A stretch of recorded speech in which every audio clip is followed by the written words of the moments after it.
ব্রাইডের বাড়িতে গিয়ে দেখলাম ব্রাইড হাতে একটা ছুরি নিয়ে ঘষছে। কিন্তু কেন জানতে হলে তোমাদেরকে পুরো ভিডিওটা স্কিপ না করে দেখতে হবে। নমস্কার বন্ধুরা, আমি শুক্লা তোমাদের কাছে শেয়ার করছি একটা মিনি ব্লগ। এখানে আমাকে দেখতেই পাচ্ছ, আমি খুব সকাল সকাল প্রায় তখন ভোর 6:20 বাজে আমি বাড়ি থেকে বেরিয়ে পড়েছি আমার কাজের জন্য। অ্যাজ আ প্রফেশন আমি একজন মেকআপ আর্টিস্ট। তো দিনটা ছিল 1st of December, যেদিন আমার একটা হেলদি মেকআপ লুক ক্রিয়েট করার জন্য আমাকে কাশীপুর যেতে হতো। আর সেই কারণে আমি প্রায় অনেকটা সকালে বাড়ি থেকে বেরিয়ে গেছিলাম। সেদিন রবিবার ছিল, তার উপর খুব সকাল ছিল বলে রাস্তাটা প্রায় ফাঁকাই ছিল। তো এখানে আমি একাই শ্রীরামপুর স্টেশনে যাচ্ছিলাম।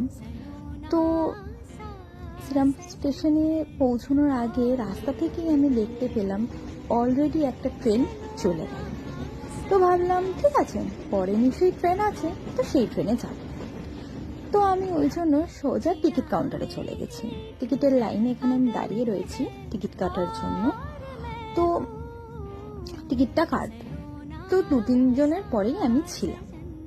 কাউন্টারে টাকাটা জমা দেওয়ার পর যিনি আমাকে টিকিটটা দিচ্ছিলেন, তো আমার এখানে আমার এই জিনিসটা খুব খারাপ লাগে, এই যে টিকিট ছুঁড়ে দেওয়া ব্যাপারটা, এই জিনিসটা না আমার খুব একটা ভালো লাগে না। কিন্তু তবুও দেখি ওনারা এরকমভাবে সবাইকেই টিকিট দেন। তো যাই হোক, আমি এখানে শ্রীরামপুর স্টেশনে উঠে গেছি। তো উঠে যাওয়ার পর দেখলাম কোনো ট্রেনের খবর কিছু নেই। ইভেন আমি ট্রেনের যে অ্যাপটা হয় সেখানে দেখলাম লাস্ট আধ ঘন্টা কোনো ট্রেনও নেই, ট্রেন ক্যান্সেল রয়েছে। আমি শ্রীরামপুর স্টেশনে উঠে বসেছিলাম 6:30 নাগাদ, আর এই 6:30 থেকে 7টা অবধি আমি স্টেশনে বসেছিলাম, কোনো ট্রেন ছিল না। আমাকে ব্রাইডকে ছাড়তে হতো 9টা থেকে 9:30টার মধ্যে, কিন্তু আমার এখানে টেনশন হচ্ছিল তুমি টাইমের মধ্যে পৌঁছতে পারবে না। এইসব ভাবতে ভাবতে 7টার মধ্যে দেখলাম একটা ট্রেন ঢুকলো। যেহেতু রবিবার ছিল, তো ট্রেনটা মোটামুটি ফাঁকাই ছিল। তো আমি একদম সোজা দরজার কাছে চলে গেলাম, কারণ আমাকে প্রথমে যেতে হবে বালি থেকে ডানলপ, আর ডানলপ থেকে কাশীপুর। তো বালি স্টেশনটা উল্টো দিকে পড়ে বলে আমি দরজার কাছে প্রথমে চলে গেছি। ভোরবেলায় আকাশ দেখতে না খুব ভালো লাগে, আকাশটার একটা আলাদা সৌন্দর্য থাকে। তো আকাশ দেখতে দেখতে আমি বালি স্টেশনে পৌঁছে গেলাম। বালি স্টেশনে পৌঁছে আমাকে বালি হল্টে যেতে হবে। ওভারব্রিজ দিয়ে রাস্তায় গেছিলাম, কারণ সেখান থেকে আমি বালি হল্টে যাব। তো এই ওভারব্রিজ দিয়ে যেতে যেতে আমি একটা জিনিস দেখলাম, কি মানুষ এখন এতটা পরিমাণে ইঁদুর দৌড়ে ব্যস্ত হয়ে গেছে, হয়তো তারা ভালোভাবে নিঃশ্বাসটাও আর নিতে পারে না। যতক্ষণ এই ট্রেনে আসছিল সবাই নয় এক জায়গায় দাঁড়িয়েছিল, নাহলে বসেছিল, কিন্তু ট্রেনটা স্টেশনে থামা মাত্রই যে যার গন্তব্যে পৌঁছানোর জন্য ছুট লাগালো। আমিও যখন অফিস যাই ঠিক এইভাবেই ইঁদুর দৌড়ের মতন দৌড়াই। তো যাই হোক, বালি হল্টে উঠে আমি একটা অটো পেয়ে গেছিলাম, যে অটো করে আমি ডানলপ যাচ্ছিলাম। তো যেতে যেতে একটা কথাই ভাবছিলাম, কি মানুষ তার কাজের জন্য কত কিছুই না করে, কত কিছুই না করতে হয়। তো এখান দিয়ে এখানে আমরা দক্ষিণেশ্বর ব্রিজটা দিয়ে যাচ্ছিলাম। এক পাশ দিয়ে অটো করে আমি যাচ্ছিলাম, আর অন্য পাশ দিয়ে একটা ট্রেনও যাচ্ছিল। আর এই অটো করে যেতে যেতে দক্ষিণেশ্বরের মায়ের মন্দিরটাও একবার দেখলাম। তবে আমি মায়ের মন্দির সব সময় দেখতে পাই, কারণ এই রাস্তা দিয়েই আমি রোজ অফিস যাই। তো অবশেষে আমি ব্রাইডের লোকেশনে পৌঁছে গেছিলাম। পৌঁছে যাওয়ার পর বাড়িটা খুঁজে পেতে একটু অসুবিধা হয়েছিল, কিন্তু পেয়ে গেছিলাম। এটা ছিল ব্রাইডের বাড়ি, যেটা খুব সুন্দর করে সাজানো ছিল।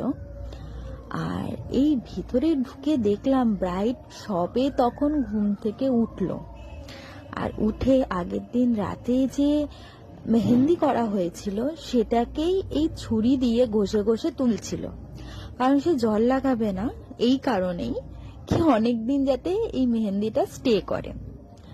তো আমার তো ভয় লাগছিল রীতিমতন, আমি তো বলছিলাম কেটে যাবে তো, তখন বলছিল না না এই ছুরিটা একদম ধার নেই, কিছু হবে না। তো এটা ছিল মেহেন্দির ডেকোরেশন, যেটাকে চেঞ্জ করে হলদির ডেকোরেশন করা হয়েছিল। তারপরে এখানে আমাকে দুটো নাড়ু আর ঝুরি ভাজা খেতে দেওয়া হয়েছিল, তো আমি বসে বসে সেটাই খাচ্ছিলাম। ওইদিকে ব্রাইড ফ্রেশ ট্রেশ হয়ে এসেছিল। তো ব্রাইডকে দেখতেই পাচ্ছ, উপরে লেহেঙ্গার ব্লাউজ আর নিজে একটা পেটিকোট পরে সে এসছে। আমি ভিডিও করছি বলে সে আবার বলছে এইভাবে ভিডিও করছিস। তো যাই হোক, এখানে আমি আমার মেকআপের সমস্ত জিনিসপত্র গুছিয়ে নিয়েছিলাম, কারণ প্রত্যেকটা কাজের শুরুতে তুমি যে কাজ করবে সে কাজটা একটু গুছিয়ে নেওয়াটা উচিত বলে আমার মনে হয়।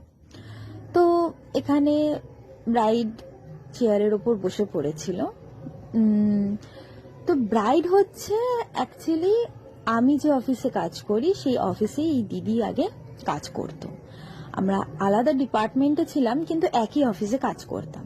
তো যাই হোক, এটা ছিল নিশাদি, যিনি আজকে ব্রাইড আর কি, ওর আজকে হলদি লুক। কেমন হয়েছে তোমরা কিন্তু আমাকে অবশ্যই জানাবে কমেন্টে। নিশাদিকে আমি জিজ্ঞাসা করেছিলাম, নিশাদি বলেছিল আমার ভালোই লেগেছিল।